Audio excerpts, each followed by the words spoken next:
कभी जब क्षण भर को झरोखा खुल जाता है और आकाश बहता है तुमने, कभी क्षण भर को जब अंधेरा टूटता है और किरणें उतरती, तो असंभव है, करीब करीब असंभव है कि इसे न मांगो, लेकिन ये असंभव सीखना पड़ेगा। आज सीखो, कल सीखो, परसों सीखो, मगर सीखना पड़ेगा। जितनी जल्दी सीखो उतना उचित। अभी तैयार हो जाओ तो अभी घटना घटने को देर नहीं है। जरा भी क्षण भर की प्रतीक्षा करने की जरूरत नहीं। इसी स्थिति में डूबे रहने का जी होता, ये स्थिति घटेगी, इसका तुम्हारे चित्त से कुछ लेना देना नहीं है। इसलिए तुम अपने चित्त को पीछे छोड़ो।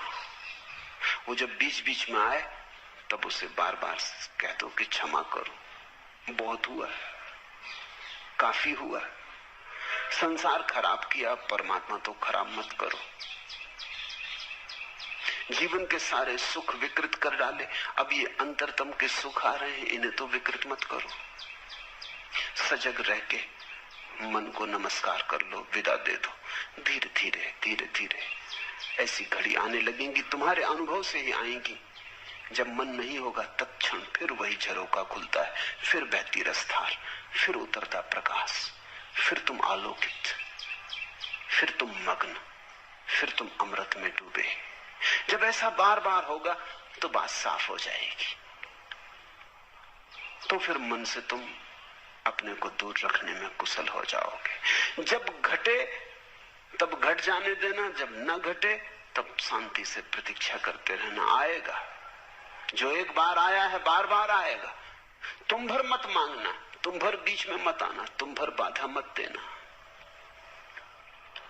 लेकिन कभी कभी ये भाव भी उठता है कि कहीं ये मेरा पागलपन तो नहीं। बुद्धि ऐसे भाव भी उठाएगी, क्योंकि बुद्धि ये मान ही नहीं सकती कि आनंद हो सकता है। बुद्धि दुख से बिल्कुल राजी है। बुद्धि ने दुख को पूरी तरह स्वीकार किया है, क्योंकि बुद्धि दुख की जन्मदात्री। अपनी ही संतान को कौन स्वीकार नहीं करेगा। तो बुद्धि मानती है दुख है तो बिल्कुल ठीक है। लेकिन महासुख, जरूर कहीं कोई गड़बड़ हो गई। ऐसा कहीं होता है, कोई कल्पना हो गई, कोई सपना देखा, किसी देवा स्वप्न में खो गए, किसी सम्मोहन में उतर गए, जरूर कहीं कुछ पागलपन हो गया है। बुद्धि ऐसे बार बार कहेगी, इसे सुनना मत, इस पर ध्यान मत देना। अगर इस पर ध्यान दिया तो वे घटनाएं बंद हो जाएंगी, वे द्वार झरोखे फिर कभी ना खुलेंगे। एक बात ख्याल में रखना, आनंद सत्य की परिभाषा है। जहां से आनंद मिले वही सत्य है। इसलिए तो हमने परमात्मा को सच्चिदानंद कहा है। आनंद उसकी आखिरी परिभाषा है। सत्य से भी ऊपर, चित्त से भी ऊपर आनंद को रखा है, सच्चिदानंद कहा है। सत्य एक सीढ़ी नीचे, चित्त एक सीढ़ी नीचे, आनंद परम। जहां से आनंद बहे, जहां से आनंद मिले, फिर तुम चिंता मत करना, सत्य के करीब हो। जैसे कोई बगीचे के करीब आता है तो हवाएं ठंडी हो जाती, पक्षियों के गीत सुनाई पड़ने लगते, शीतलता अनुभव होने लगती।